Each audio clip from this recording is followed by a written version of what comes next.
pjesëmarrjen tuaj në këtë aktivitet të degës së re të sapo formuar të Vatrës këtu në Uster-MA. Është kënaqësi për të njohur dhe diskutuar me librin e sapo publikuar në Shqipëri të autorit dhe studiuesit, zotit Agron Alibali, të cilin e kemi mes ne sot, së bashku me zonjën e tij, Suzën. Një duartrokitë ju lutem.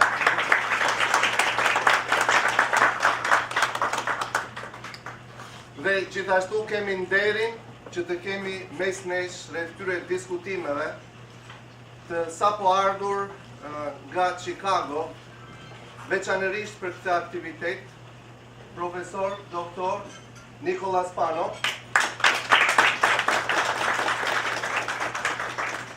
një studius edhe ai dhe një historian që për vite me radhë ka kontribuar në historinë dhe në analizat e politikave të ndryshme të Shqipërisë. Profesor, e kemi përnder, faleminderit që ju kemi sot e këtu.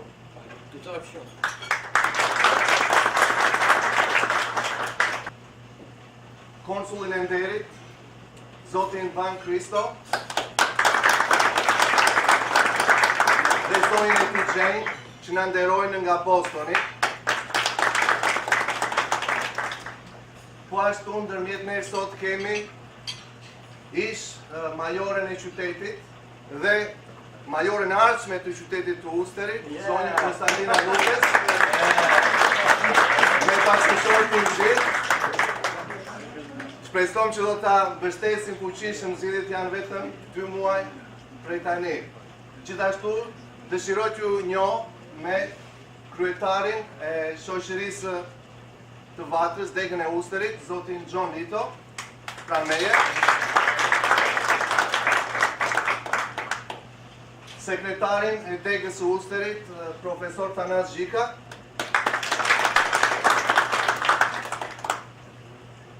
Dhe zëvendës kryetarin që është përballë zotin Dhimitri Skënde dhe zonjën e tij, Sotir. Gjithashtu për briti kemi edhe profesor Kristo nga Universiteti WPI, Uster-MA. Ndërmjet nesh gjithashtu kemi mjaft emra të njohur, por më shumë emra të familjes patriotësh shqiptare. Në krahun tim të majtë, gjithashtu kemi zotin Pani, Sotir Pani, nga familja e njohur e Panëve, që me origjinë janë nga Darda. John, edhe ai ka një lidhje mjaft të fortë, pasi vjen nga familja e mirënjohur e Kristo, i cili ka qenë gjyshi i tij, his grandfather. Gjithashtu në mes nesh kemi po ashtu nga familje patriotërs, zotin Yllin Nashi, i cili vjen nga familja e Nashve.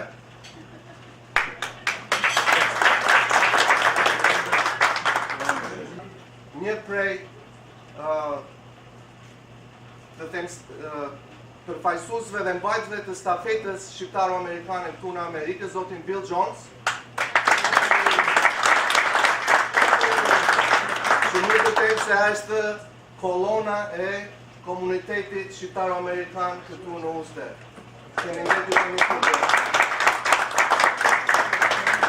Zotin Klodian Pepi, përfaqësues i organizatës kombëtare-amerikane, ANO, American National Organization, dega-Boston. Zotin Vaskë Bruko, i cili ka ardhur nga Kënektikat, veçanërisht për këtë event, si moderatori dhe një prej kryesorëve themelues të organizatës të themi Eagle Three Dots dhe antar bordi i Shoqatës Dardhare këtu në Amerikë. Duhet ta kisha përmendur që në fillim kemi zonjën e nderuar Neka, libraristen e mirënjohur të librarisë Fanoli, me qendër në katedralen e Shëngjëgjit në Boston, e cila cila ka bërë një punë të shkëlqyer për rimëkëmbjen e kësaj librarie, për të cilën mund të flasim edhe në vazhdimësi, sepse është sjellluar edhe në libër. Dua të falenderojmë në emrin tuaj për këtë mbledhje kaq modeste në këtë restorant të ri të pronarëve shqiptarë, që kanë bërë një punë të shkëlqyer dhe një ushqim të shkëlqyer, zotin Gjonça, Alex, me bashkësortën e tij Loreta. Faleminderit dhe ju vart të biznesin mbarët shumë besim gjithmonë. Fjalën do t'ja kaloj kryetarit të degës së Usterit, zotit Lito. Zonja dhe zotëri, ju faleminderit për pjesëmarrjen tuaj në këtë eveniment kulturor të Vatrës. Siç e dini, Vatra është një nga organizatat më të vjetra shqiptare, edhe shumë të rëndësishme në historinë e Shqipërisë. Mund ta them pa egzageruar, si 100 vjet përpara, po mos ishte Vatra, nuk do të kishim as Shqipëri. Kështu që një nga arsyet pse vazhdojmë ne si deg ta krijojmë Vatrën këtu në Uster, ta riorganizojmë, është që të mbajmë atë frymën shqiptare. Frymë që është mbi 100 vjet. Këtë moment kemi 30 anëtar të Vatrës në degën e Ustrit, edhe shpresojmë që të kemi edhe më shumë. Duke filluar që nga përfundimi i kësaj darke, inshallah disa njerëz në bushët mendjen të bashkohen me Vatrën. Këtë eveniment e shikojmë këtë mënyrë, ashtu si është edhe në Biblën të Genesis, që përpara ishte fjala e Zotit, pastaj u bë gjithçka. Edhe për historinë e Shqipërisë, më përpara ishte kultura shqiptare, ishin njerëz si FAIK Konica, si Pano që shkruan për Shqipërinë, që ishte akoma në ekzistencë, edhe pastaj u krijuar Shqipëria. Kështu që edhe për ne si Vatran është shumë e rëndësishme që ta kemi këtë evenimente të tilla kulturore. Edhe plani është që më vonë, vitin tjetër, mund të thrasim prap Dr. Panën, mund të thrasim, kemi ndërmend të thrasim Dr. Robert Els, albanologun e famshëm, me origjinë nga Kanadaja që jeton në Gjermani, poetin Zhiti, ashtu edhe Gazmen Kaplani. Kështu që sa më mirë që të kalojmë këtë radhë, do të fuqizohemi që të vazhdojmë të kemi gjërat e tilla, evente të tilla edhe në të ardhmen. Desha të vazhdojmë me disa fjalë mbi librin. Agron Alibali personalisht kam mbi 10 vjet që e njoh. Edhe të them të drejtën që kur kam filluar që e kam njoftur, ai gjithmonë ka shkruar, ka folur me pasion për këtë libër. Mund të themi pak, ka një 10 vjet Agron, 10 vjet. Edhe kjo s'do të thënë asgjë, do të thënë se sa duhet, sa kohë ka që Agroni vazhdon me këtë libër, vazhdon në fund ja arriti qëllimit. Edhe ky libër është një libër që për mendimin tim është shkruar në mënyrë kronologjike, me nën tekste biografike, por është fuqizuar me përshkrime dhe korrespondencë midis figurave të tjera që ishin përreth FAIK Konicës. Edhe këta kanë bërë që si për shembull Fanoli, Zogu, Çekrezi, Kirka, edhe kjo në fakt e ka ngritur figurën e FAIK Konicës edhe më shumë. FAIK Konica është një nga figurat më të rëndësishme, një nga figurat e rëndësishme të historisë shqiptare, sidomos të kësaj periudhe. Edhe zoti Alibali e ka zbukuruar këtë libër duke thënë jo vetëm historikisht e kronologjikisht, po ka futur edhe ngjarje si janë të leta, të bukura, me çik humor. Disa nga këto për shembull është një letër shkëmbim që i ka në vitet 1914-1915 me Fanolin, ku Fanoli janë kohë që jeta këtu në Amerikë, dhe ne emigrantët tërë e kemi jetuar atë, është një çik e vështirë, ka shumë punë, bile një qik me shakat, më falin, femra thot që s'ka dhe femra për të dalër jashtë, ankohet Fanoli, para se të bëjë prift. Një gjë tjetër ka që me 4 korrekt të vitit 1932, një nga fyshikzarët që përfestoshin 4th of July këtë në Amerikë, i bie në dritarët të FAIK Konicës në ambasadë, edhe shkruan që sikur më përzili stomakun, gjatë kohë që po haja avjar me verë. Edhe shumë të tjera që janë me të vërtet, si të them, shumë të bukura. Në 1933, Washington Times shkruan që Muhamedani FAIK Konica, konsiderohet një nga darkat një nga darkat më të mira me ushqime shumë të mira, edhe ka kafen edhe pijet më të mira nga tërë ambasadorët në Amerikë, në Washington DC. Libër me të vërtet shumë interesant mënyrën se si e ka shkruar. Desha të theshe që dhe ta them që me të vërtet zoti Alibali, duke vazhduar në atë titullin që ka folur Dritëhijet, me të vërtet e ka nxjerrë FAIK Konicën nga hija në dritë. Edhe figura e tij është me të vërtet figurë komplekse, por për mendimin tim FAIK Konica së bashku me Fanolin, me Çekrezin, me Kristo edhe me të tjerë, ishte gjenerata tretë dhe fundit e të ashtu quajtur rilindas shqiptar. Me rilindasin shqiptar filluan fillim që në shekullin 1800 vazhduan me vëllezërit frashëri dhe në fund kulminuan me këto figura që sapo përmenda. Po këto figura kishin punën edhe më të vështirë, sepse në atë kohë tash ata duhet të qeverisnin. Duhet të qeverisnin një popull shqiptar që sapo ishte formuar, që se kishte traditën kulturore, se kishte traditën demokrate, edhe mund të shikojmë edhe në këtë libër ato keqkuptimet, krindet me njëri tjetrin, por mbi të gjitha do të shikoni edhe nga ky libër që tërë ato persona që përmenden në këtë libër, një gjë që është pa lëkundur, edhe si s'mund të diskutohet, ishte dashuria dhe patriotizmi që ato kishin për Shqipëri. Mund të them pa dyshimit si në fund FAIK Konica mbi të gjitha, pavarësisht se kishte një biografi shumë gjatë nga ana kulturore, ai vetë po ta pyesim mund ta kuriorizosh që ai ishte patriot shqiptar. Edhe me këtë duhet të falenderoj zotin Alibali për këtë libër. Ky është ky është fillimi i këtij librit, domethënë që ky është fundi i librit me FAIK Konicën. Shpresojmë që ka libra të tjerë dhe mund ta frasim prap zotin Alibali me kushdo që shkruaj një libër tjetër, dhe të kemi një diskutim ku është vërteta në të gjëra. Po mbi të gjitha ky them që me besim që ky libër ka arritur qëllimin e vet. Me të vërtet na e ka bërë figurën e FAIK Konicës të njohur për tërë ne, edhe me shumë ngjarje që ne më parë nuk i dinim, o që tash i përgjigjëzohem edhe më shumë. Edhe një herë faleminderit për pjesëmarrjen tuaj. Dëshiroj t'ju prezantoj edhe me dy prej mbajtësve të stafetës kulturore këtu në komunitetin shqiptar amerikan të Usterit, Dhimitraq Demiri, me zonjën e tij Monda, i cili për rreth një dekadë, një dashuri e lutem, po mëson më së miri fëmijët dhe të ardhmen e komunitetit tonë shqiptar amerikan me vallet dhe me këngët e bukura tradicionale shqiptare, këtu pranë kishës së Shënmërisë.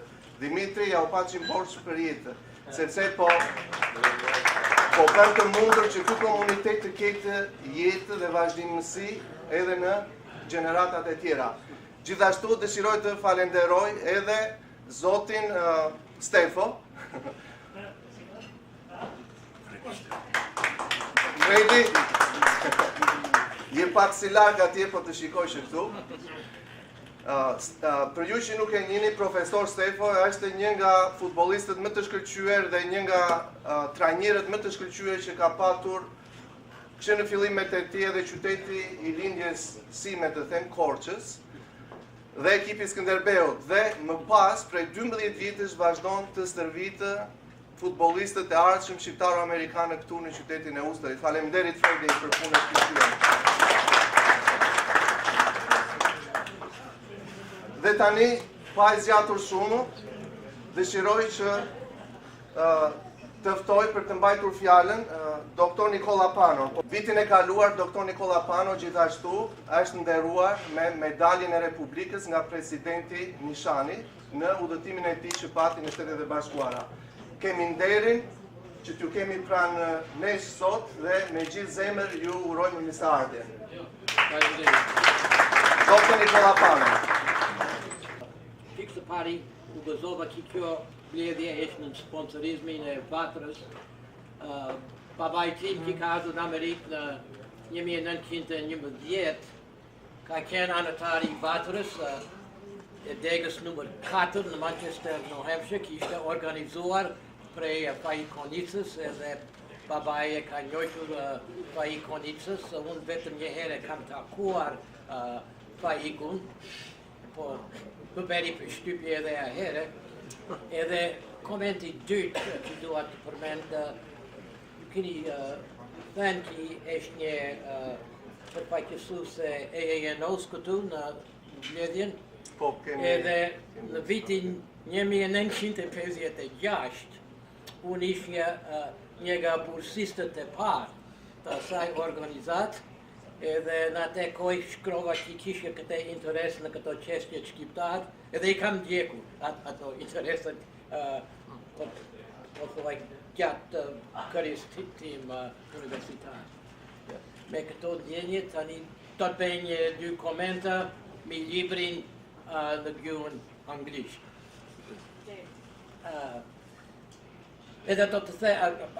I'll say it in English. I would not come halfway across the country if I didn't think that this was an important and valuable book. And if I wasn't impressed by the prodigious research that went into this book, and also the insights that this book has brought on various aspects of the career of FAIK Konica. The author of the book makes very clear that this is not a biography of FAIK Konica, rather it's a study of Konica's role as a diplomat. Konica was the first permanent Albanian diplomatic representative to the United States. But in reading this book, you find that the author not only succeeds in meeting this objective, but you will also note that you learn a great deal about Konica, the man. His strong points, his weak points, Konica, this very complex personality. This book is also important because the author gives us a great deal of information about the history and evolution of the Albanian American community during the period 1909 to 1942, when he was active in this community. The book is also significant because it gives us some insights into some of the issues of American-Albanian relations during this first period of Albanian-American diplomatic ties. Now, it's interesting to note that in 1934, when Konica was asked by the publisher of a biographical dictionary of prominent diplomats to submit a biography to that publication, he stated that he was not a diplomat, that his brother Mehmet Konica, who had entered the diplomatic service of the Ottoman Empire at the age of 19, he was the diplomat of the family. But FAIK Konica, who was not really a very modest person, despite his good qualities, he responded to the request by saying, yeah, you talked to my brother Mehmet Konica, but he then said, it could be said without any exaggeration that I am the founder of the Albanian national movement, as well as its best-known author, as well as the best-known author in the Albanian language. And then he concluded, but this has nothing to do with diplomacy. This gives you some idea of the mentality of FAIK Konica. He had a very high opinion of himself.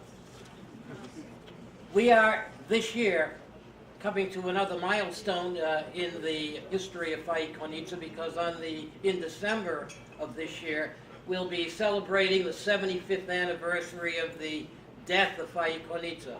Konica, of course, lived from 1876 to 1942. And at the time of his passing, FAIK Konica, along with Pano, were the two dominant personalities in the Albanian American community. And it's interesting to note that this pair, because they worked for a long time closely together, except for a period when they were alienated, and I'll talk about that in a minute, they worked very closely, and they had emerged as the intellectual, the cultural, and the political leaders of this community.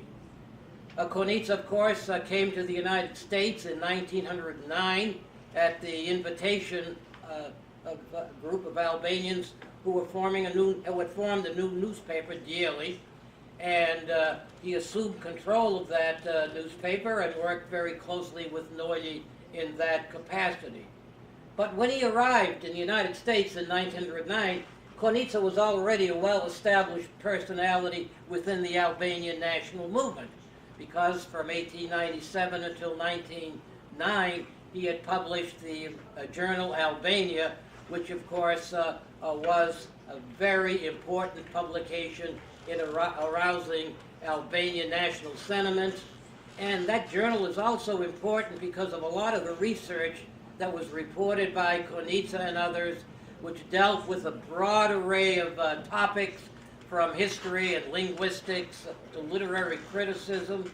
Konica uncovered a lot of very important and valuable artifacts relating to Albanian history: the sword of Skënderbeg, the helmet of Skënderbeg, a copy of an early Albanian flag, etc., etc.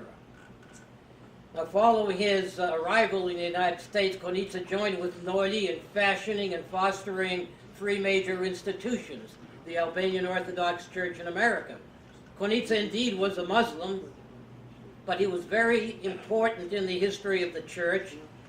He was strongly supportive of this initiative. He helped in the editing of some of the early church books that Nolli translated, and he also provided contacts to be made in Europe with publishers who produced these early books. But he was very supportive of this endeavor. Secondly, they cooperated in working on Gjeli, the most important Albanian publication of the 20th century in the United States. And then finally, they worked together in establishing VATRA. Konica had a number of titles in VATRA, but one of his most important was a position called conferencier. And it was his job to go and travel throughout the United States to organize chapters of VATRA. And in Agron's book, Agron lists all of the chapters, a whole, I think, 24 or more, that FAIK actually went out and founded. And I'm glad to see that the Uster chapter here is reviving on this occasion of 75th anniversary of Konica's passing. Now, Konica and Nolli were undoubtedly the most important personalities in the Albanian American colony. They may remain friends until the 1920s.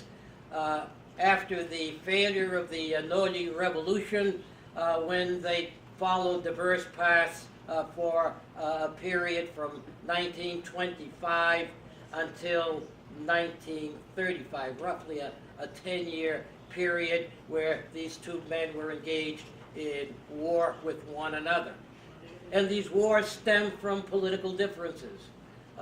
Nolli's revolution had failed, and Konica was very critical of the Nolli regime.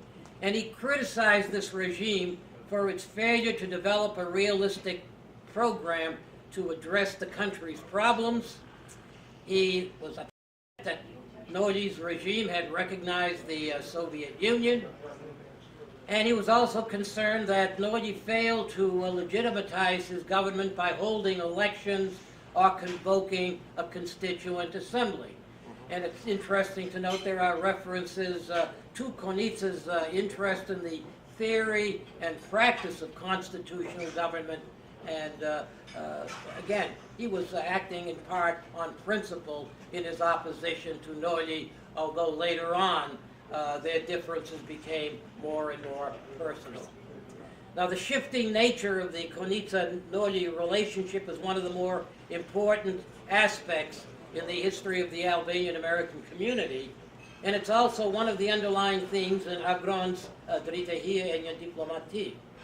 The title was apparently carefully selected, and it can be best translated as chiaroscuro of a diplomat. And chiaroscuro is a technique in painting, photography, cinematography, and other artistic media to contrast light and shadow for artistic effect.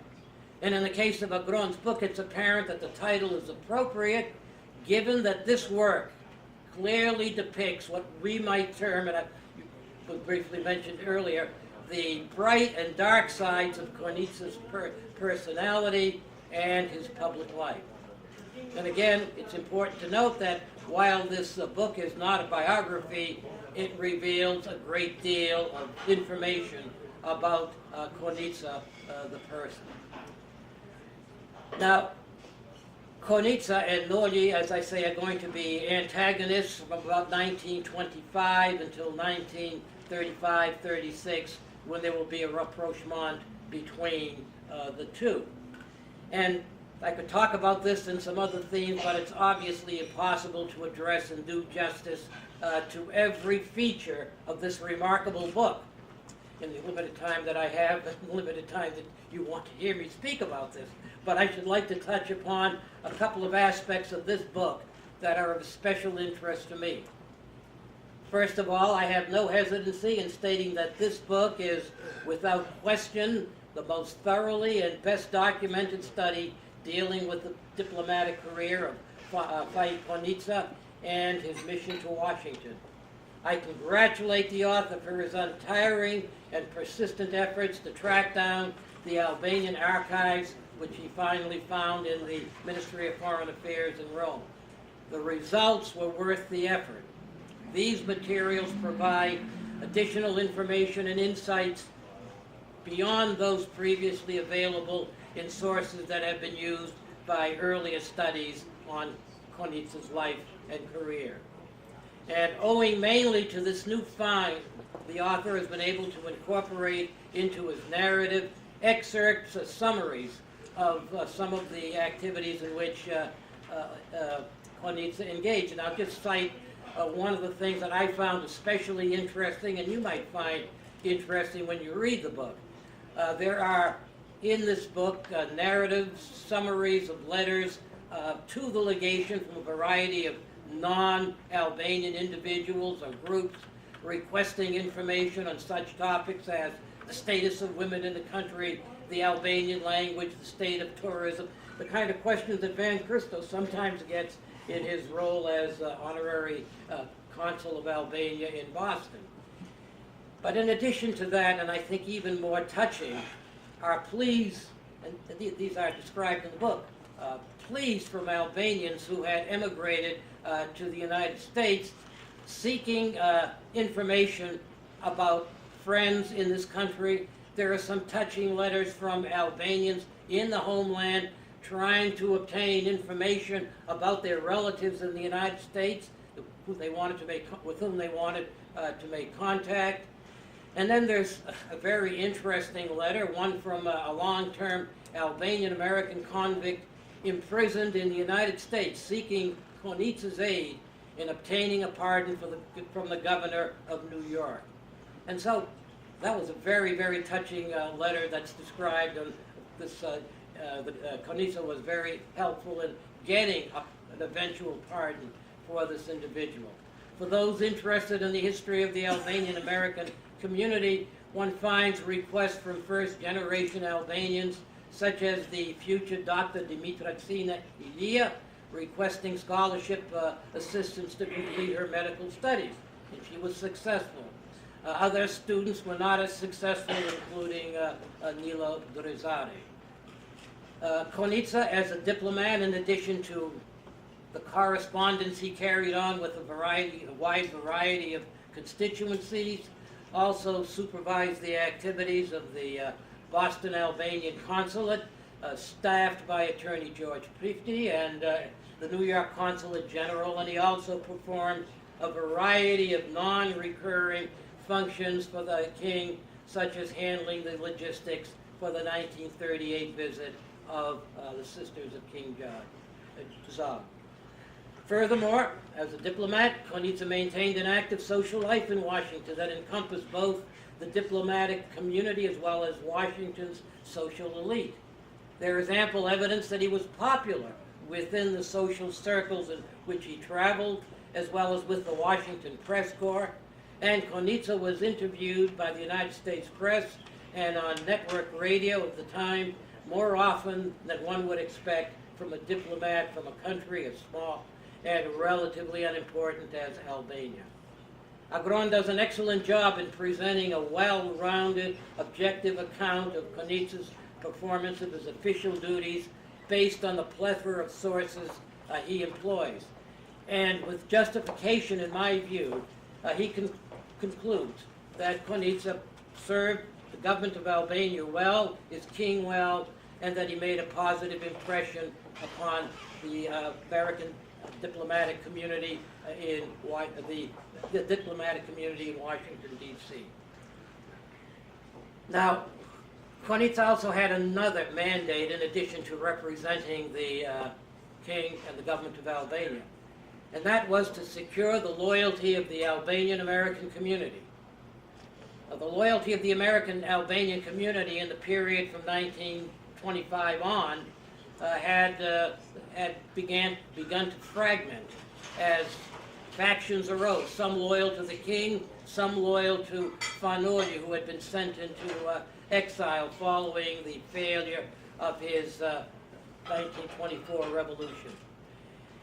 And in this connection, I just want to cite one of the most damning aspects of FAIK Konica's service in the United States.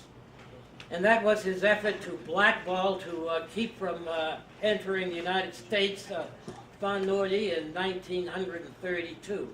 Noli had been in exile in Europe. He had returned since 1925, returned for a 6-month visit in 1930, and while he was here, he married my parents in July of 1930. And then he had to go back to Germany, returned, tried to enter the country, and Konica wrote some pretty nasty letters. He agitated against Noli and used, I think, some tactics that I would describe as grossly unfair. Certainly blackened his reputation within the community for a while. The conflicts in the community reached their height in the mid-1930s and then gradually began to subside. During that time, VATRA split into two competing branches, one headquartered in Boston, one in Detroit, but gradually Noli and Konica began to improve their relationship. By 1936, Noli and Konica had a meeting in Swampscott at the New Ocean House, a famous hotel of the period. And by the time of the visit of the Albanian princess in 1938, the Noli-Konica rapprochement had been effective. And this, of course, would lead to that series of events which culminates in Albania being invaded in April of 1939. And as a result of that battle, the Albanian community once again, as was the case in the First World War era, once again the community banded together to try to combat the challenges to Albania's not only long-term independence, but its territorial integrity. And once again, Noli and Konica would join their efforts, and they would fight their last battle in behalf of Albania's independence and territorial integrity from 1939 until 1948. It was clear that there were some opposition to Noli and Konica. Konica was suspected of being an Italian agent. Noli also was a suspect of subversive activities. There were investigations of both by the FBI and the OSS, the forerunner to the CIA, but these investigations were not able to determine that Noli or Konica were guilty of any type of subversive activity. Noli and Konica strived to ensure the future of Albania by agreeing to try to form what was known as a sacred union government, bashkëatdhetarëve. And this brought them into conflict with another one of their friends from the First World War era, Kosta Cekrezi, who had come to the United States in 1941, who became active in forming the Free Albania organization. Cekrezi favored a more democratic regime. He was opposed to a monarchy as suggested by Noli and Konica.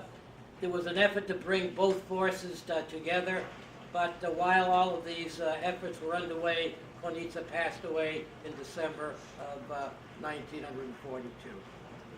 And so that basically is where the story leaves off.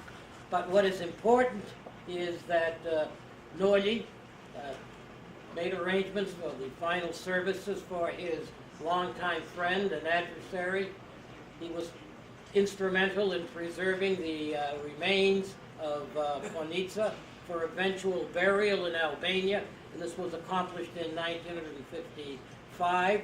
He was concerned for the future of the archives and the library of FAIK Konica, and one of the most interesting features of this book is, of course, the description of the search for the archives of the Albanian legation in Washington, which Agron engaged in and which culminated in their discovery in the Foreign Affairs Ministry of Italy in Rome.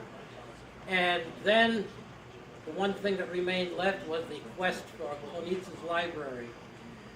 Agron has been very successful in tracking this down. He's recovered some 276 volumes from the Konica collection, and now the issue is what happened to the approximately 2,000 more volumes that are still missing.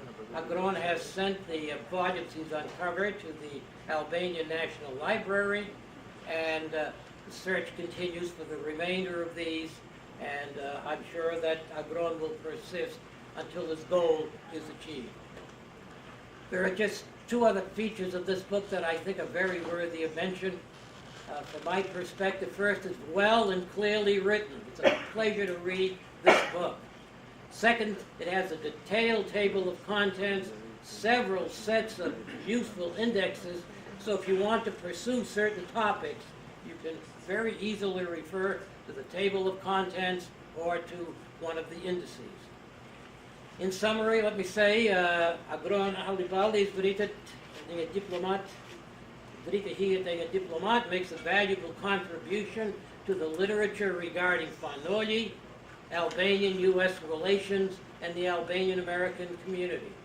And for that reason, I think it deserves a wide audience, and I hope that many of you will have the opportunity to read this enlightening book, and I think it will give you some very useful perspectives on not only our community in the United States, but on one of the greatest intellectuals in the history of Albania, and if not the founder and author of the Albanian National Renaissance, certainly one of its most important personalities.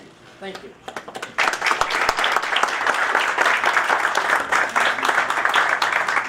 Faleminderit Dr. Pano, po ja japim fjalën me kënaqësi edhe një studiuesit dhe autorit, zoti Agron Alibali.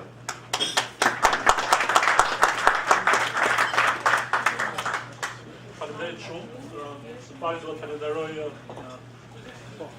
Dhimitricit, të zotëve dhe shtëpisë, degën e Vatrës-Usterit.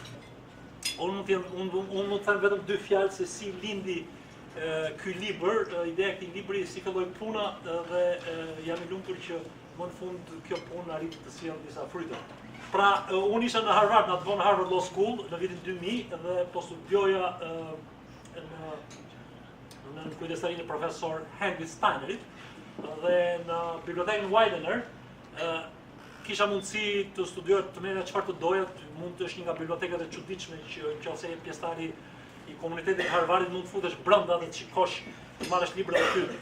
Dhe aty kishte një vend të veçantë për libra shqip dhe duke lexuar, duke parë, aty ishte një libër i historisë së Shqipërisë, një Ndoc Nikaj. Ishte një libër dhe unë e marr me vete librin dhe e marr sjell në shtëpi. Dhe libri i Ndoc Nikajt kishte brenda një kartolinë aty. Dhe shohën kartolinën, ishte kartolinë e FAIK Konicës.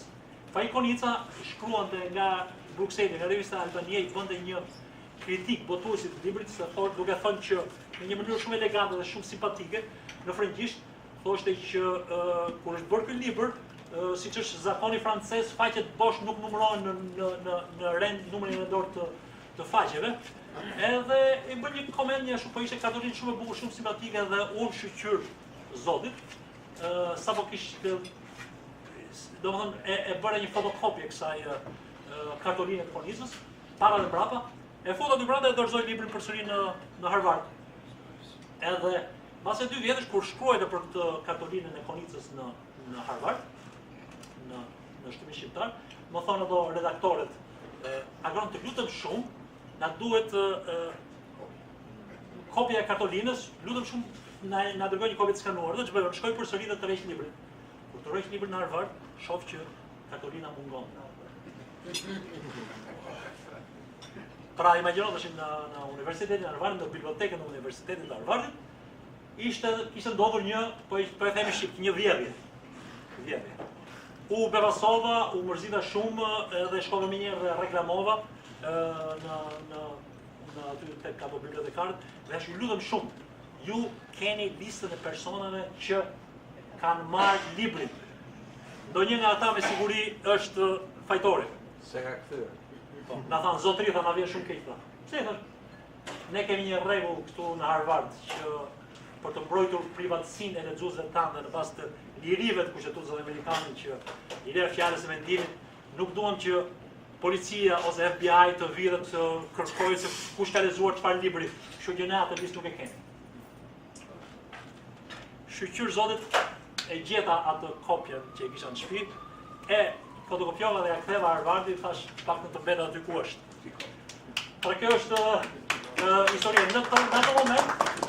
Në ato moment botohet një libër shumë interesant në Londër nga Bejtullah Destani, Selected Correspondence, FAIK Konica Selected Correspondence. Edhe ky libër vjen marrë një kopje nëpërmjet kryetarit të VATRës Agim Karagjosit. Dhe në këtë korrespondencë të zgjedhur, që ishte shumë interesante, u habita kur lexoj sapo kishte vdekur FAIK Konica, dhe lexoj raportet, letrat e sekretares së tij. Sekretarja e tij, Charlotte Graham, shkruante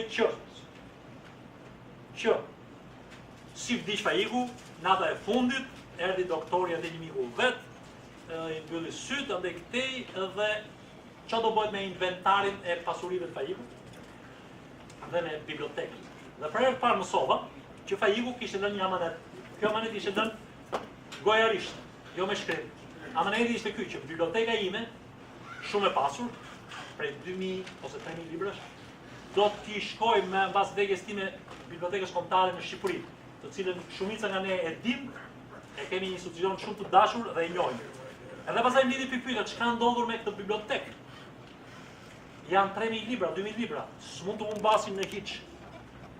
Edhe fillova gjumimet, edhe zbulova që gjuma e fundit Vatra ishte i interesuar 1000% për të gjetur, për të ruajtur dhe për gjetur librat. Dhe pastaj zbulova që gjuma e fundit ishte Boston, pra biblioteka kishte ardhur në Boston, kishte një njoftim nga dielli që biblioteka ka ardhur në Boston në vitin 1956. Unë jam në Boston tash. Librat kanë ardhur në Boston, edhe ku kanë ikur librat, domethënë fillova të hulumtoj dhe të kërkoj, dhe këtë histori e jap në libër, por lajmi është ky që vetëm një vit më përpara, djali i Andona Thanasit, Pola Thanas, më njoftoi që kishte 276 libra të FAIK Konicës në shtëpinë e tij, të ruajtura me xhelozi dhe me shumë dashuri, dhe më tha të lutem hajde merri, edhe këto libra sot janë në bibliotekën kombëtare të Shqipërisë. Me që jemi ke Vatra, një pjesë e librave dhe arkive Vatrës, dhe një pjesë e librave që kishte Vatra, sa ishte zyra në Boston, vajti tek magazina Andona Thanasit në Glover House në Swampscott. Pastaj Vatra në New York i mori ata. Pra arkiva e Vatrës sot është në New York, arkiv shumë e pasur. Atje një ditë në shkurt, para 6 muaj në shkurt këtij viti, u bë një aktivitet për Musinë Kovalarit. Dhe mbasi mbaroi aktiviteti, u shtrua siç një tip koktejli poshtë dhe ishin librat e Vatrës aty. Aty në atë bibliotekën kam gjetur librin e parë të FAIK-ut. para rreth 15 vjetësh, i cili është pjesë e koleksionit të kthyer. Dhe aty duke kërkuar, gjeta edhe librin e 280, pra edhe një libër tjetër i bibliotekës FAIK Konicës është gjetë tek biblioteka e Vatrës sot. Është një libër The Saga of Coffee. Kështu quhet libri, The Saga of Coffee. Edhe unë arrita ta identifikoj si libri i FAIK-ut në bazë të karakteristikave të librave të tjerë të tij. Dhe shpresojmë që kryesia e Vatrës dhe ato drejtuesit të bëjnë atë aktin që normal fisnik të kthimit edhe këtij libri në bibliotekën kombëtare të Shqipërisë, siç ishte amaneti i FAIK-ut. Pra, mbas kësaj historie në Harvard, si themi, atje në Harvard do të tregoj edhe një histori shumë të shkurtër, është edhe arkiva shumë e pasur e universitetit. Edhe atje çdo universitet, çdo student që shkon në Universitetin e Harvardit, ata i hapin një dosje, si dosjet e sigurimit, këto janë dosjet e Universitetit të Harvardit. Po dosjet e Universitetit të Harvardit, studentët hapen vetëm vite rreth 70 vjet pas vdekjes së studentit. Kështu që arrita të shikoj dosjen e Fanolit, dosjen e Kosçekrezit, dosjen e FAIK Konicës, dosjen e Koçotashkos, edhe të doktorit famshëm, mjekut famshëm shqiptar, Handis Ulçebe. Mbani mend kur kemi qenë të vegjël emisioni në Radio Tirana me doktor Handis Ulçebe, dosjen e Harvard.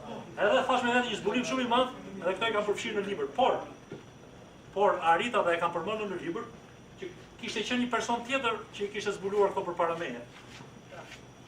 Van Kristo ka një motor, Konnie Kristo, e cila punonte në Harvard dhe para meje aty kishte shkuar nipi i Vanit, doktor profesor profesor Dodona, kishte shkuar atje me ndihmën e Konit, i kishte marrë këtë dosje dhe i kishte botuar, kupton? Dhe aty përmendet në libër që i pari që i ka gjetur këto është Dodona. Kështu që japim përgjigje të Dodonës. Edhe pastaj e tregohet historia e gjetjes së arkivës, arkiva e Konicës, arkiva diplomatike e Konicës. Shumë e vlefshme, ishte një punë e madhe për ta gjetur atë dhe aty zbulohen dritëhijet e tij, ato si themi shkëlqimi i tij shtohet më shumë me ndihmën e jashtëzakonshme që ai dha shumë pjesëtarëve të komunitetit. Dhe hijet e tij me luftën që i bëra ai disa pjesëtarëve të shquar të komunitetit. Aty është një letër shumë e bukur, shumë simpatike e një gruaje shqiptare nga Bernardson, Massachusetts. Ajo ishte një vajzë rreth 15 vjeçe, në kohën kur i shkruan FAIK-ut në qershor të vitit 1939. Edhe ajo i shkruan me një anglisht të përsosur, i shkruan i nderuar zoti ministri, po i shkruan sepse ju jeni vetmi që unë mund t'ju drejtohem dhe që mund të më ndihmoni, pra qershor 1939. Unë jam e adoptuar, thoshte, në një familje amerikane. Unë jam vajzë shqiptare, por jam e adoptuar në një familje amerikane. Kohët e fundit kam zbuluar që pas kam një vëlla. Pra unë e dija që s'kam asnjëri në këtë botë. Ky vëlla, edhe ky ka lindur në Amerikë. Po jeton në Shqipëri. Jam gëzuar jashtë masi që e gjeta vllain tim, do ta sjell këtu. Ju më lutem më ndihmoni. Tash çfarë lidhje shpirtërore e jashtëzakonshme. Pra ajo i drejtohet FAIK Konicës si vetëm person që mund ta ndihmojë. Dhe Konica merr këtë letër dhe do që ta ndihmoj këtë vajzë, por që nuk ka mundësi. Shqipëria është e pushtuar. Ai është atje në Shqipëri, djalë kjo është këtu, lek s'kan. E thot ka një dëgjoj, zonjë vajzë e dashur, i thot. Dua shumë të ndihmoj, po s'ka mundësi. Ju lutem, ndofta merrni një borxh në një amerikani që të ndihmoj paga për ta sjellë në Shqipëri, kosto është $200. Edhe ai kur të vi këtu mund të punoj si djalëri dhe mund të shkryej ato para. Unë s'kam mundësi të ndihmoj më shumë, thot, po kjo është mundësia e vetme, rruga e vetme. Edhe pastaj pyetja ishte se ç'a ndodhi me këto dy vllaj motor, domethënë se kjo është edhe ana tjetër, jo vetëm ç'a bëri Konica, por ç'a ndodhi me këta njerëz. A arriti motor ta sjellë vllain, pra pushtimi italian, lufta, mbyllja, regjimi komunist. Edhe bëra ca kërkime në internet dhe arrita në konkluzionin që kjo kishte vdekur deri nga vitet 94 ka vdekur kjo dhe nuk gjej gjurmë të vllajt saj. Dhe ka të ngjarë që ajo nuk arriti ta shikojë ta sjellë vllajin. Pra, dua të them një tjetër histori shumë e rëndësishme që del aty është historia e Kristo Kirkës, e gjyshit të Zhanit, dhe njëkohësisht përmend edhe zotin Pani aty disa herë, dhe të dy ishin adhetar të mëdhenj, të shquar, e donin Shqipërinë, fillimisht miq të Konicës. Zoti Pani e ruajti miqësinë me Konicën dhe Konica shpesh kur shkonte zoti Pani në Shqipëri del aty që Konica e ndihmohesh nga zoti Pani për të dërguar mesazhe për mbretërin Zog. Pra zoti Pani ishte shumë i besuar i Konicës dhe i mbretit Zog. Dhe kurse nga ana tjetër zoti Kirka del një personalitet gjigant përsëri që Konica për fat keq e sulmoi në mënyrë krejt pa drejtë, e akuzoi me akuzat të pa baza, të pa vërteta, dhe që nuk e ndihmoi, e denigroi dhe u përpoq ta pengojnë me çdo kusht, jo vetëm atë Kristotinën, por edhe të ëmën e tij. Pra Konica ishte një gentleman, ishte një njeri i jashtëzakonshëm, ishte jashtëzakonisht gentil me gratë, shumë i sjellshëm, shumë i këndshëm, shumë pozitiv, por kemi trajtimin që i bën një nënë shqiptare, Athina Kirgës. Është i çuditshëm, domethënë ai trajtimi që i bëri Athina Kirgës, Konica. Edhe kjo është dhënë në libër në kontekstin e vet. Dhe pastaj fati, çuditërisht fati i çndot, domethënë në një moment jepet në libër edhe ajo që domethënë veprimtaria si themi përsëri me drejtëhije e Konicës të lidhet me komunitetin shqiptar-amerikan. Pra mbahesh një njeri, një lider i komunitetit, po që mbahesh edhe si përçarës i komunitetit. Dhe po çndot në vitet tash nga vitet 1125 kalojmë në vitet 1138 dhe kemi një vizitë në Korçë të ministrit amerikan në Tiranë, zotit Grant, pra kundërparës Konicës, dhe vizita në Korçë është një vizitë e jashtëzakonshme, shumë e bukur, një raport i paparë. Korça në vitet 1938 si në film. Shkon ai aty, bie nga liçeni e Ohrit, këtej hyn andej nga ana andej domethënë nga Devolli, dhe kush e pret ministrin amerikan në Tiranë në Devoll, kundërshtari kryesor i Konicës në Amerikë, që ishte kthyer tash në Shqipëri. Konica e sulmonte si armik të mbretit Zog, ishte kthyer tashmë në Shqipëri dhe ishte zëvendës prefekt i mbretit Zog, dhe ky ishte Kristo. Pra, imagjino çfarë kundërthënia del në figura e mbretit Zog, aty një njeri edhe ai me drejtëhijet e veta, por që në fundit bëri çmos që mbasi konsolidoi mbretërinë e vet, të arri një paqe, një pajtim dhe një unitet. Zogu det aty si një njeri që deshte që komuniteti shqiptar-amerikan ishte sa më i bashkuar dhe që një komunitet që vlerësohesh në mënyrë maksimale për kontributin e tij nga vetë mbreti Zog. Vizita e motrave të mbretit Zog, dhe një vend të veçantë, dhe sidomos unë kam devijuar pak, jam lejuar, i lejo vetes që të devijoj pak nga tema, kam dhënë aty shkurtimisht historinë e jashtëzakonshme dhe tragjike të mbretëreshës shqiptare me gjak amerikan, Geraldinës. Geraldina del aty një figurë e jashtëzakonshme që u dashurua jo vetëm me mbretin, por edhe me Shqipërinë dhe me shqiptarët. Dhe fati i saj tragjik ishte që vetëm kur ishte 2-3 ditë jehon, u shkëmbua të largohesh nga vendi.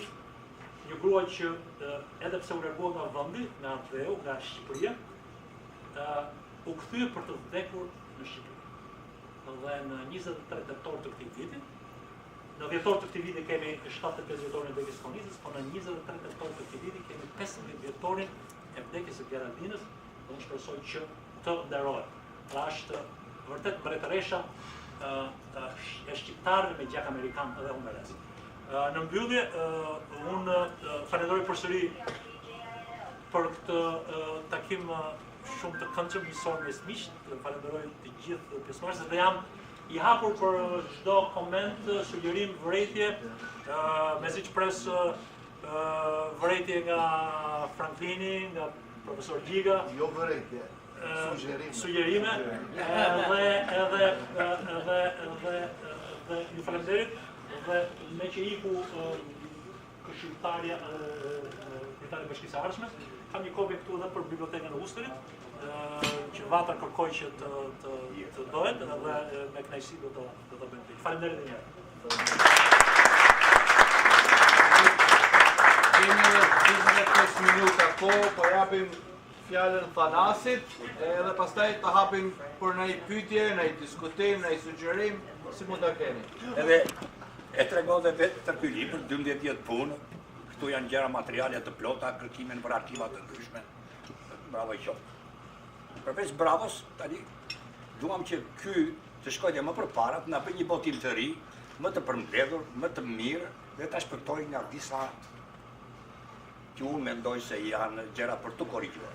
Ç'është për shembull, fatkeqësia e Agronit dhe imja edhe gjithë kuadrove që u formuan në Shqipërinë socialiste, është se ne u brumosëm me idenë se të jesh socialist, të përkrash diktaturën e proletariatit, është gjë madhështore, është gjë suksesi i madh. Dhe evolimi i Fanolit nga një demokrat që ishte deri në 24, në një demokrat që u bë socialist dhe komunist, pro-komunist, më vonë ishte një hap i madh përpara. Mi po dështimi i diktaturës proletariatit, dështimi i komunizmit si ideologji, në të hapë sytë dhe të mësojë se ata që mbetën antikomunistë janë më të mençur se ne. Prandaj, FAIK Konica që e vote Panori dhe nuk e pranon të vinë në Amerikë si komunist, ka qenë në posat shëndosha. Dhe jo ta kritikojmë se nuk e la. Nuk e la se ishte komunist. Kur ai tha, unë e heq dorën nga lufta politike, ky i tha urdhro brenda. Domethënë, FAIK Konica është konsekuent, antikomunist dhe antikomunizmi i tij duhet përshëndetur dhe duhet përkrahur. Tjetra, ditur me vlerësimin e studiuesve të mëparshëm. Tani janë dy studiuesë, Ilir Ekonomi dhe Otaq Andrea, që në këtë libër më duken sigurisht nuk janë vlerësuar tamam, meritojnë të vjenë duke sjellje të tyre të reja për FAIK Konica. Tjetra, për dorëshkrimet që janë brenda 3.000 veprave, si dorëshkrimet e FAIK. Predisjave, Fanoli dhe Qeri Panariti zgjodhen vetëm Shqipëria Kopshkëvon. Edhe e votuan me ca ndryshime, punë dhe një shtesa një branti italianizmi e tja shumë e bukur. Po janë edhe drama, janë novela, janë vepra të të tregime, janë gjëra të shkruara që herët që ai ka publikuar në dielli edhe thotë që dua para t'i botoj. Njeriu e thotë të fjalë kur i ka vepra nga. Çu bën do, aty në fasë. Çu bën vepra? Edhe Agroni bravo ato që bëri, por duhet të vëndej që kishtin mbi ata që kanë përgjegjësi. Dhe të themi të vërtetën, Panoli vërtet ishte i zgjuar i mençuri shumë, mbi i FAIK-ut. Por lidhur me librarinë e FAIK-ut, ai ka treguar një neglizhencë. Duhet të kishte kushtuar vëmendje më të madhe edhe ta kishte servirur o në Harvard, në bibliotekën e Harvard, o diku tjetër që ishte e mbrojtur. Jo u shkatruar ashtu, jo në kisha, jo u toq, jo u poq. To janë nga për të Panoli që të Panariti. Që s'korrigjohen.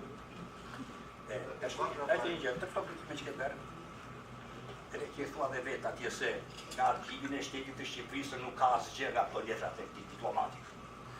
Si është e mundur?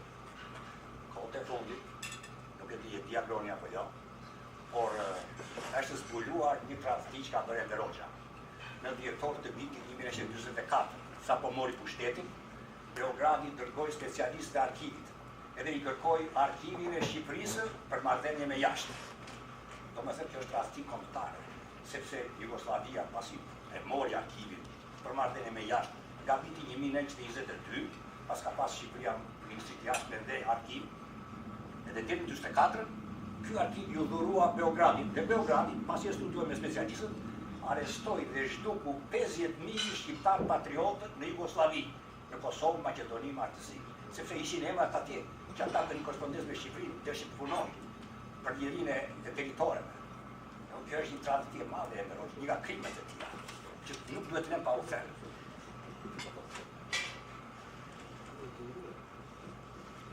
Është mira e librit që meqense për kjo punë duhet të paktën 2 recenzentë ta kishin lexuar dhe ta kishin vlerësuar të librit, të kishte një parathënie ose prapathënie ose në kapak të librit disa profesorë, disa studiues që kanë në Shqipëri. Edhe duhet ta kishin vlerësuar që të ishte më i popularizuar, më i afrueshëm për lexues. Kjo duhet bërë në votimin e ri. Era një gjë, ka atë një fjallë që përdoret, jo spiun, ose jo agent. Është në shqiptarët, kjo fjalë ka kuptim të keq. Por, të ishe në kohën e rilindjes, në kohën e pushtimit osman, informator i Austro-Hungarisë, si që ishte ta zëmë, FAIK Konica, ishte një gjë shumë e mirë, sepse ti informoje një qeveri që ishte shumë e interesuar dhe me fuqishmja për ta shpëtuar Shqipërinë. Pra ishte fuqia që dushe për krau, të eci nga trupë. Dhe pastaj, që të vend të zuri Gjermania, ose Amerika. Kështu që, FAIK Konica, si informator edhe i Amerikës, nuk është një spion, por është një informator që i dushe të mirës së Shqipërisë. Edhe kur përmend fjalën Ahmet Zogu, jo, Zogu kështu, më pak është mbret ai. E kemi që vlerëtësuar, e kemi kështu, por edhe sot e tutje, do t'i themi mbreti Ahmet Zogu. Dhe është mbret. Nuk mund të themi neve Zogu kështu, Zogu ashtu, s'ka sot që këtu është mbreti Ahmet Zogu.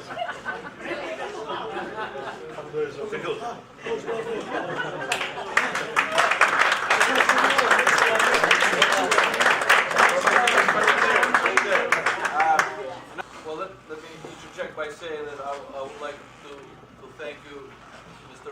Kristo, for giving all the information and the question on.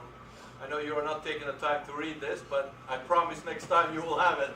You will have the table. But again, let's reverse. If somebody from here want to have any question, you want to make any comment, I personally, you want to make a comment? Yeah, please. Kam zgjedhur disa fjalë të arta të FAIK Konicës nga libri i Fotaç Andres, një studiuesi tjetër të përsërisë, vetëm për të gjithë ju të pranishmit që keni ardhur sot këtu, ju përshëndes me këto fjalë të arta.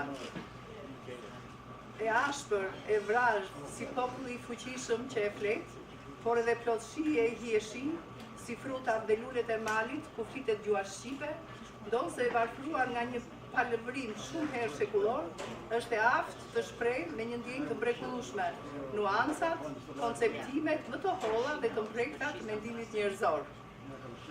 Shumë duhet të punojmë ne shqiptarët, sot dhe për së shpejti, po më parë nga të gjitha të shëndoshim dashurinë dhe vllazërinë në mes tonë. I think të gjitha janë aktuale edhe sot. Ç'është liria? Liria është të mundet njeriu të besojë çdo zemra, të thotë çdo zemra, të shkruajë çdo zemra, të bëjë çdo zemra, veç jo ato që janë kundër lirisë së tjetrit, lirisë së tjetrit njeri. Por shqiptarët më të shumtë janë në shpirt robër, sundon në shpirtat e tyre feja. Vëllezër shqiptar, mjaft rojtje e mira Shqipëri jetën e kurrit. Duhet dhe ajo të nisë tani të rojë jetën e mendjes. Jeta e mendjes është të hapim tërë zemrat tona, të flasim vllazërisht njëri kundër fjalës së tjetrit, të kuvendojmë si njerëz të qytetëruar, që mblidhen dhe luftojnë me fjalë, debatojnë për idetë e tyre. Kështu do njihemi më mirë, s'do kemi mendime të fshehura dhe do të kuptojmë që të tërë jemi të lidhur me dy lidhje të arta, dëshërimi i së vërtetës dhe dëshërimi i Shqipërisë. Ju falenderit për vëmendjen.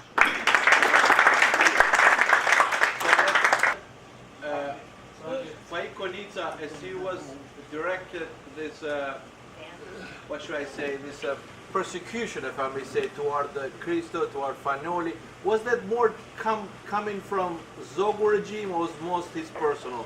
From the book it seemed was most personal that came as a Zogu suggestion, or any comments you want to make on that? Konica basically had the mission to make sure that the Albanian community was loyal to the government. Okay. And I think, and correct me if I'm wrong, Agron, but I also think that George Prifti had a hand in this. In that as well. Yes, that as well, and I think George Prifti kind of pushed, FAIK Konica. So it was most his personal thing that was suggested by the government to punish particular people. Well, it was to neutralize the Albanian American community, assure their loyalty, uncover the Norley. I mean, three of my cousins are on that list. And Chidim Panariti was a very And it's a long list, it's a long list. Yeah. And they were hostile, they were definitely hostile too, but they couldn't do anything. Thank you. If I may just add, it's probably both. The government in Albania, King Zog, just came to power in 1924, And it's kind of interesting because he comes to power in 1824. Fanoli is his enemy, but King Zog keeps Kocho-Tashko as still his council in New York. He retains still Kocho-Tashko. So you have King Zog basically being very pragmatic, so to speak. And on the other hand, he was very concerned about Noli and his supporters. However, we see that while King Zog's life was more, I'm saying King Zog now, King Zog's life was more in danger within Albania and in Europe. So there are attempts to assassinate him. There was no real concern in America because Albanian Americans are usually very great patriots, and so you can say that all those blacklists and efforts to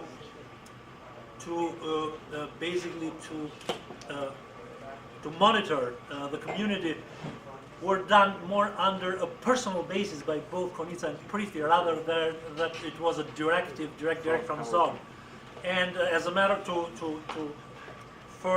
support this point is the fact that while Konica and Prof really persecuted Kirka, which is a fact, Kirka went back to Albania and he retained a government position. They're very respectful government positions. So you can say that Konica exceeded his authority to monitor and to observe or to the Albanian American community. We have to keep in mind as well the situation in America. The situation in America was tense. There were concerns even in Massachusetts from the anarchist movement and a lot of things that happened at that time. So, and of course the Russian Revolution and the Bolshevik regime in Moscow. So there was that concern here as well. So that was another basis for Konica to act the way he acted. But at the end of the day, it seems to me that he exceeded his authority. Thank you. I would like to have Ms. Neka Doko, the librarian of Fanoli Library. She has a couple questions and suggestions towards this discussion. Here. On behalf of Fanoli Library, I would love to thank Agron for the donation first, because that was among the first books after his publication. He gave to Fanoli Library with its signature për Bibliotekën Fanoli me besë Agron Alibali. Me FAIK Konica është marrë e ju kastratit para se të vite sistemi ri. Edhe shkruante, po kish frikë, shkruante për Konica. Pastaj, si u normalizua gjendja, edhe EU kastrati erdhi 2 herë këtu në Amerikë. Bisedoj me Peter Minari edhe me Thanas. Tash unë po shikoj që librat për Konica kam këtu 4 libra, po të bashkosh me sa kjo, po të ndash janë një nga një. E ju Kostrati thotë që FAIK Konica ka shkruar këtu, thotë, më kanë fenat ato 2, edhe unë I kam hedhur me libra, por thotë që Fanoli ka pasur sekretar një burr. I thoshe, nanu bitë. Edhe ky erdhi nga Amerika, shkoj në përmet edhe vdi që në fshat përmet. Kjo është gënjeshtë. Fanoli ka pasur sekretar në grua. Edhe ajo gruaja qëndroi deri sa Mary Jones. Kristaq nano nuk që ekziston. O FAIK Konica ishte? Tani do idhem qik në punë në FAIK Konica. Që krezi, me një mbledhje që u bë, ngriti problemi që Vatra nuk ka pasur interes dhe nuk ka qanë kokën për librat në Konica. Thot që krezi, kurse I përgjigje që Vatra Pasi Varrosic atë Konicën, Vaskë Pani, me 2 shokë shkoj në Washington, morë dhe specialistit që dinë si të sistemojnë libra dhe materialet, atje kish 3.000 libra, kish një varele me peshqeshje, kishe dhe disa fotografi nga shkrimtarë të shquar. Këto i kisjel të Konica Washington. Ashtu. Tashi, 3.000 librat u vunë me një teku.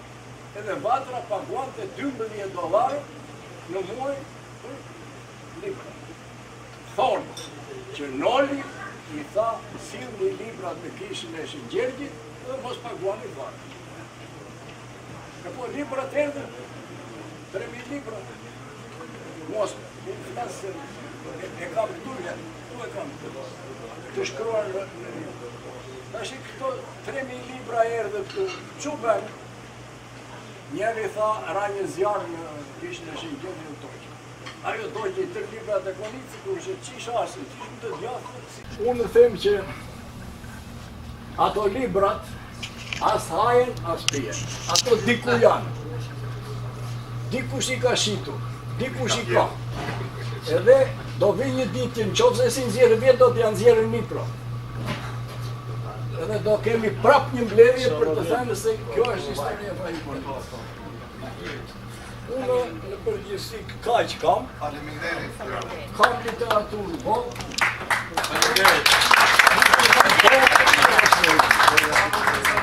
Pra etnia jonë ishte e përqendruar në Massachusetts në rrugën 9, po atje sot është edhe inflamur diku këtu më tutje Usterit, për të mos thënë Westboro. Madhen jemi në autostradën kryesore të shqiptarit, fillonte me Boston dhe mbaronte në Springfield. Në Boston kemi Harvardin, në Springfield kemi studentët e American University të Springfieldit që zgjodhen në 18-ën, zgjodhen për shërin e zgjodhen presidentin deri. Pra, në këtë ansambël dhe gjeografi ka punuar me shqiptarët e Amerikës, Konica. Në qoftë se këta kishin mendimin e bashkimit, mendimi i bashkimit vjen nga Bukureshti. Janë ata pikërisht ata të Bukureshtit që u vendosën në Boston, në Saco-Maine dhe në Jamestown, që hedhin themelet e para të bashkimit. Dhe duhet prit pastaj viti 1907 që shkëndija e parë e bashkimit të shqiptarëve. Fati i Konicës ishte që edhe në gazetën Albania cilëson, ja u tregon edhe gjermanëve, edhe francezëve, edhe anglezëve, që ne jemi shqiptar. Feja është një gjë tjetër, por shqiptaria është e parë. Më thënë këta i bashkoi ideali i bërjes së kombit, i bërjes së Shqipërisë. Këta, është i vetë një asambli që na del në gjithë historinë e Shqipërisë, që na del i përbashkët me të njëjtë rrymë kombëtare. Këta vërtet si thua, gjetën zemrën e madhe të shqiptarëve të Amerikës, si kanë derdhur para. Mendoni se sa kanë qenë dita e punës atëherë. Kanë derdhur para për të punuar ditë e natë, jo për nxjerr gazetat. Gazetat mëdha kanë dalë në Boston dhe në Uster. Edhe familja Pano, është kënaqësi ta kemi atë Sotir Pani sot këtu.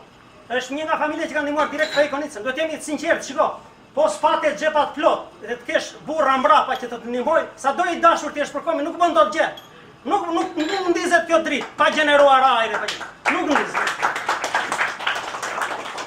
Cili ka qenë fati i Konicës? Fati i Konicës është që u ndodh diplomat në Washington për Shqipërinë. Pra, që ky njeri ishte i ditur, i lindur i ditur, jemi në një familje aristokratësh, formohet me gjuhë të huaja, po nuk e mësoi gjuhë t'jallavjen në Konicë. Gjuhët i ka mësuar në Evropë, atje ku fliten gjuhët, atje ku shkruajnë sa dhe francezët të thanë, si ka mundësi që ky e shkruan frëngjisht në mënyrë se neve.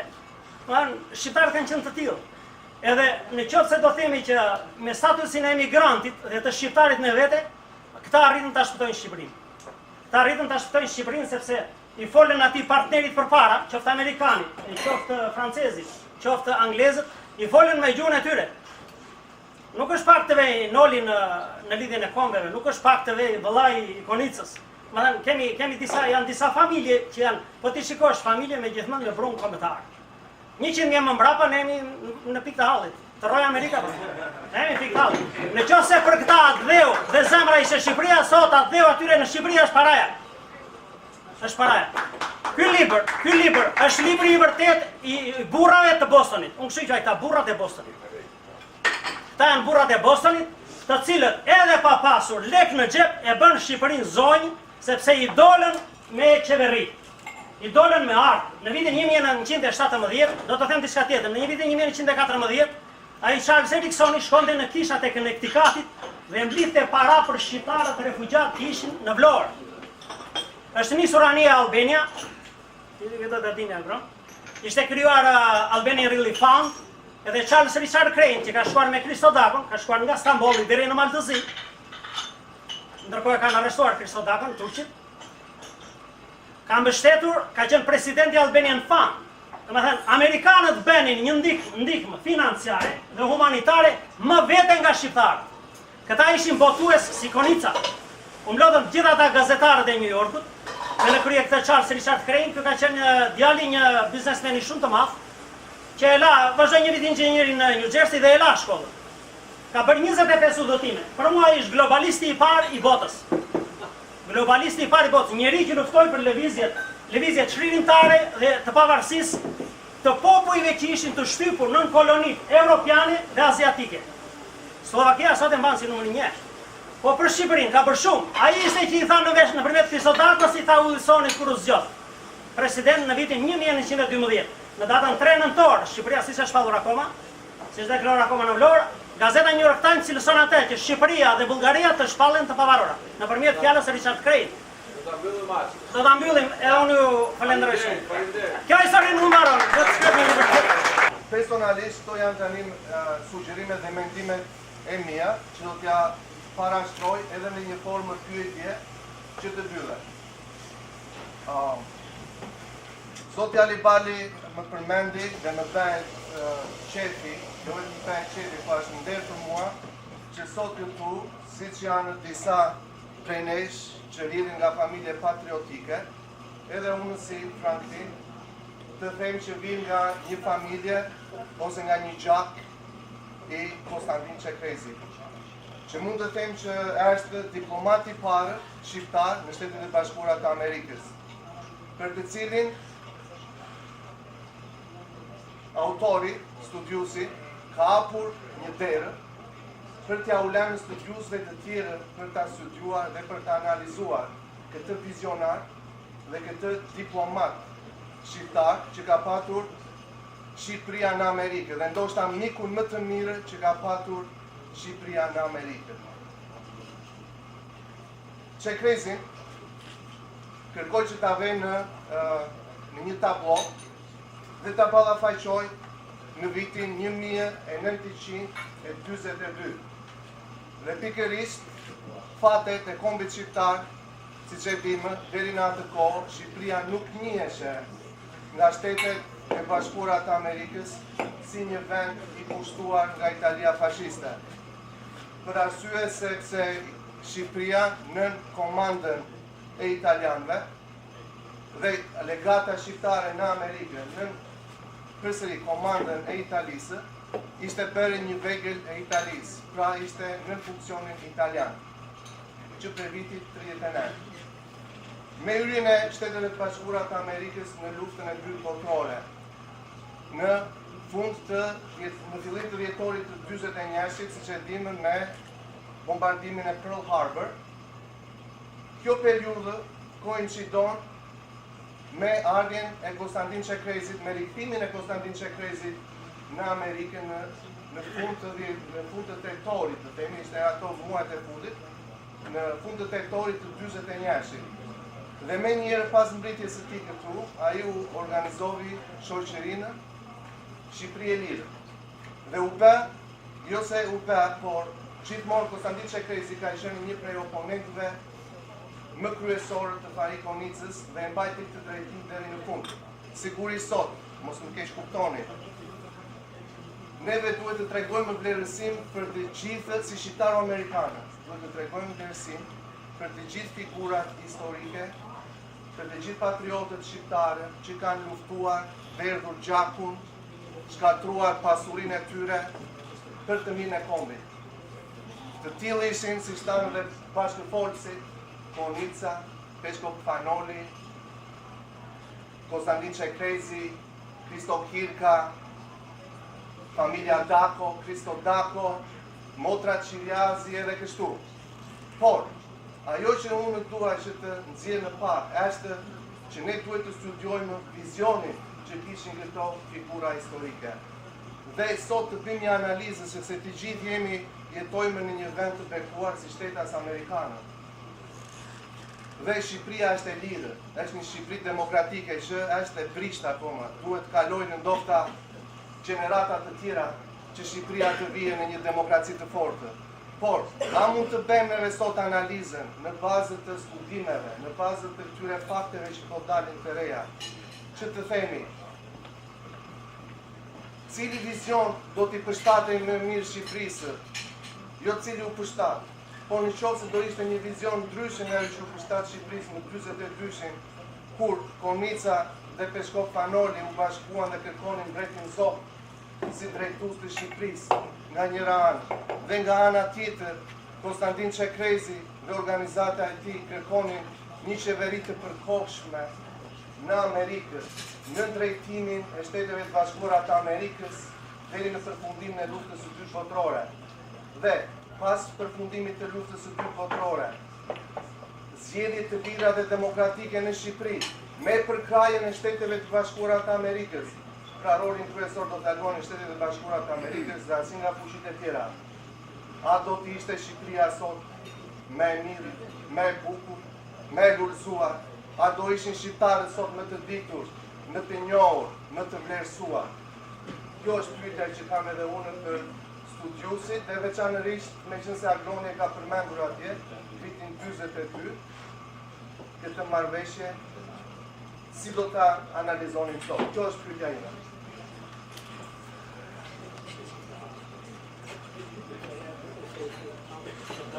Faleminderit, përsëri unë kam një konsiderat veçantë për Kos Çekrezin, e kam parë, e kam lexuar, e kam studiuar dhe e njoh relativisht mirë si personalitet dhe e vlerësoj dhe në libër jam përqendruar, me që libri është për Konicën, jam përqendruar me sa kam mundur në lidhjet e drejt për drejt apo të tërthorta me ngjitje, me zbritje midis të dyve. Kështu që për Çekrezin mbaj mend një gjë shumë interesante në arkivin e Vatrës në New York. Kam parë kur ende nuk kishin dalë telefonat që mund të bëjë fotografi për fat keq. Atëherë kur gjeta librin e parë të Konicës e kam gjetur në bibliotekën e Vatrës në New York, duke kontrolluar atje duke parë për letra, ishte një letër shumë e çuditshme e Çekrezit drejtuar Fanolit. Pra Çekrezi kishte patur një, siç e thon anglisht fallout, kishte parë një ndërprerje, një ndarje me Konicën dhe me Fanolin, dhe letra ishte shumë simpatike. Çekrezi ishte në vitin 1955 drejton letrën Nolit, ku i thoshte Peshkovi nderuar, po të shkruaj të respektoj ashtë mase, kemi patur probleme, diskutime, grindje bashkë, por le t'i lëmë gjitha mbrapa, duaj që të bashkohemi, një farë apologjie e Çekrezit ndaj Nolit. Dhe me sa di unë pak kohë më vonë, Çekrezi ndroi jetë dhe ishte pikërisht Noli ai që i kreu shërbesat e fundit me një respekt jashtëzakonshëm. Noli e trajtoi dhe respektoi Çekrezin deri në fund si mik të shenjtë, të shtrenjtë. Do të them për një sekond tek ajo që ka thënë zotëria atje për burrat e Bostonit. Nëse më lejoni mund të përmend burrat dhe gratë e Usterit. Burrat dhe gratë e Usterit dalin në libër me vlerësim të veçantë. Një letër drejtuar qeverisë shqiptare nga antarët e kishës së Shën Marisë, apo jo? I kërkojnë qeverisë shqiptare në atë kohë, në vitin 1938, një mësuese në gjuhën shqipe. Letra shumë e bukur, është e botuar, ja kam përmendur edhe Peter Kristoferit, dhe ai më tha që ndër ata nënshkruesit e letrës ishte një kushëri, një paragraf i Peterit, që kishin dërguar letrën qeverisë shqiptare. Pastaj më thanë edhe gjë tjetër kur isha vjet në Uster me Sons of St. Mary's, më thanë edhe tjetrën që kjo letër është rezultat i vizitës së motrave të zogut në Massachusetts, kur ato erdhën diku në Boston e në Uster, ato u kënaqën shumë që vajzat dhe djemt e rinj shqiptar flisin shqip, dhe nga komuniteti dëshira flasin shqip, po na ndihmonin me mësuesën. Edhe kjo erdhi nga Usteri. Tash në Uster ndodhi diçka shumë e çuditshme vjet, kur erdha që bisedova isha me kishën e Saint Mary, diçka shumë e çuditshme. Ne të gjithë kemi vlera në shtëpitë tona dhe këto vlera janë të prindërve, të gjyshërve, dhe nganjëherë edhe i ruajnë dhe nganjëherë i vendosim në bodrum. Edhe nganjëherë siç e dini, moti këtu është me borë, e me shije, me uragane, dhe vjen një lum edhe ato i merr lumi, ato vlerat e jashtëzakonshme të gjyshërve prindërve tanë, dhe u mbasin përgjithmonë. Nuk duhet mendoj që mund të ketë ndodhur që ndonjë koleksion shumë i çmuar i lënë në bodrume të jetë do të kenë humbur në këtë mënyrë. Por e çuditshme që ndodhi ishte kjo që nga familja Stefan, familje e shquar e Usterit, vjetë më thanë që ata kishin një koleksion të shumë të çmuar të revistës Imigranti, gazetës Imigranti, që është botuar pikërisht në Uster në vitet 1925-1926. Kjo gazetë ma treguan, ishte një, siç i mbani mend atëherë kur shkonin në bibliotekën kombëtare, dëshironin të merrnin në një gazetë vjetër, edhe të sillnin ato koleksionet e mëdha të Zorit Pallit Bashkimit, libra të bukur, kështu ishte e ruajtur me kujdes shumë të madh. Një vit i imigrantit. Dhe shikojnë aty e hap, edhe mund të them që ishte gazeta më pronoli dhe më antikonice që kam parë. Edhe më thanë ato, ç'a do bëjmë, nuk dim ç'a të bëjmë me këto, e kemi ruajtur për kaq vite, me dashuri shumë të madhe, duam t'i adhurojmë dikujt, duam t'i themi shoqatës antikuariane të Usterit, por nuk është njeri interesuar, i dhash një sugjerim. I tregova historinë e librave të FAIK Konicës që ju kthyen bibliotekës kombëtare. I thash, to ruhen vetëm në institucionin tonë më të shenjtë kombëtar, Bibliotekën Kombëtare të Shqipërisë. Sugjerimi im është që ti dhurohen asaj biblioteke. E mbajtën çnim, kërkuan ti lidhja me drejtuesit e bibliotekës, i ndihmova dhe u krye lidhja dhe kontakti, dhe një ditë bukur para Krishtlindjeve të vitit kaluar, një pjesëtar i familjes Stefan shkon në Tiranë nga Boston me udhëton me avion dhe dorëzon një dhuratë shumë të çmuar me vlera të jashtëzakonshme, koleksionin e plotë të imigrantit, i cili sot ndodhet i sigurt në Abdhe, në Tiranë, në gjirin e Bibliotekës Kombëtare të Shqipërisë. Faleminderit edhe një herë Komitetit të Usterit. Professor, you want to have a last speech? Vetëm një fjalë. Yes, ta mbyllim me ju. Në këtë periudhë e historisë së Shqipërisë, edhe në këtë periudhë luftës së dytë botërore, skandali më i madh në komunitetin shqiptar-amerikan ka qenë kjo çështje e ndarjes. Ndarje midis Komitetit të Shqipërisë e Lirë, organizatën VATRA me Konicën e Lollit. Ata nuk e mbyllën dot këtë punën e bashkimit. Ishtin të da kur lufta filloi. No, kur baruar, kur është baruar, ishim të ndara herë. Ishim këto luftat midis komunitetin tonë, me qeverinë e ri, që krezi u përjashtua nga Shqipëria e Lirë, se ajo organizat të shkoj me shumë të majtë. Edhe djeli pastaj, edhe liria, ashtu, këta lufte ben, vendime të ben në Shqipëri. Ne, komunitetin shqiptar, ishim pa fuqi.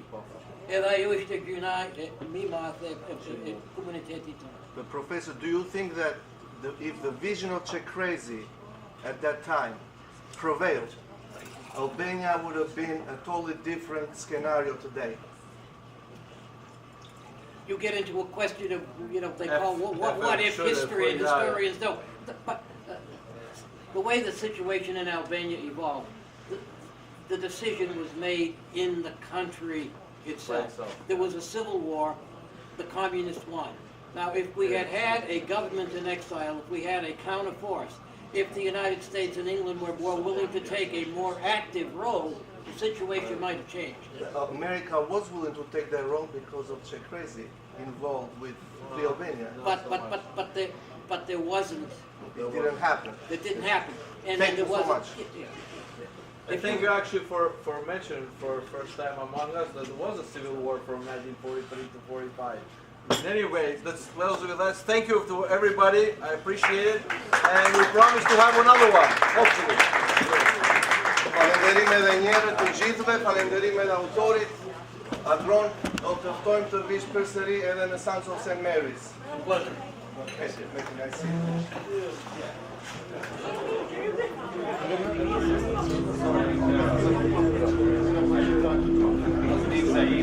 She knows you very well.